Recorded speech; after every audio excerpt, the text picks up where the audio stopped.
અને હવે વાત કરીએ સુરતની, જ્યાં ગેસની અછતના કારણે સ્મશાનોને અપાતા મફત ગેસ પર તબક્કાવાર કાપ મૂકી દેવાશે.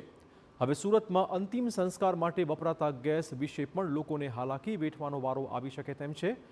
કારણ કે ગુજરાત ગેસ દ્વારા સેતુ સંસ્થાના માધ્યમથી સ્મશાનને અપાતો મફત ગેસ પુરવઠો હવે તબક્કાવાર બંધ જ કરી દેવાશે, જેના પગલે સુરતના સ્મશાન ટ્રસ્ટો પરનો બોજ વધવાનો છે.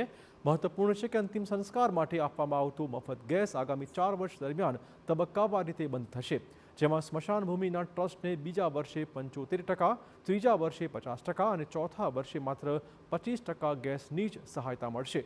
સુરતના કુરુક્ષેત્ર સ્મશાન ભૂમિનું વર્ષ 2024-25નું ગેસનું બિલ આશરે 99 લાખ રૂપિયાથી વધુનું છે, જે અત્યાર સુધી સેતુ સંસ્થા ભોગવતી હતી. પરંતુ ગેસ કાપ પડતા એક મૃતદેહના અંતિમ સંસ્કાર પાછળ ₹2500નો ખર્ચ સ્મશાન ભૂમિના ટ્રસ્ટને ભોગવવાનો વારો આવશે.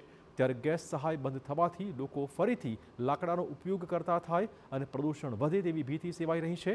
પરંતુ સ્મશાન ભૂમિના પ્રમુખનું કહેવું છે કે ટ્રસ્ટ સામાન્ય જનતા પાસેથી ચાર્જ વસૂલશે નહીં અને મહાનગરપાલિકા પાસેથી 50% રાહત મેળવવા અથવા અન્ય કંપનીના CSR ફંડ દ્વારા આ ખર્ચ સરભર કરવાના પ્રયત્ન કરાશે.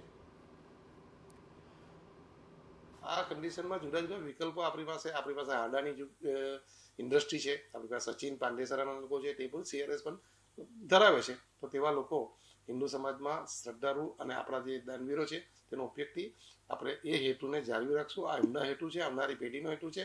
અને કોઈ જે વાત ફેલાઈ રહી છે કે અગ્નિ સંસ્કાર હવે મોઘો થશે, એ સત્યથી વેલવી છે. ટ્રસ્ટ એ માટે કટિબદ્ધ છે અને વિના મૂલ્યે જ ની જે અગ્નિ સંસ્કારની પરંપરા છે તેને જીવંત રાખવામાં આવશે.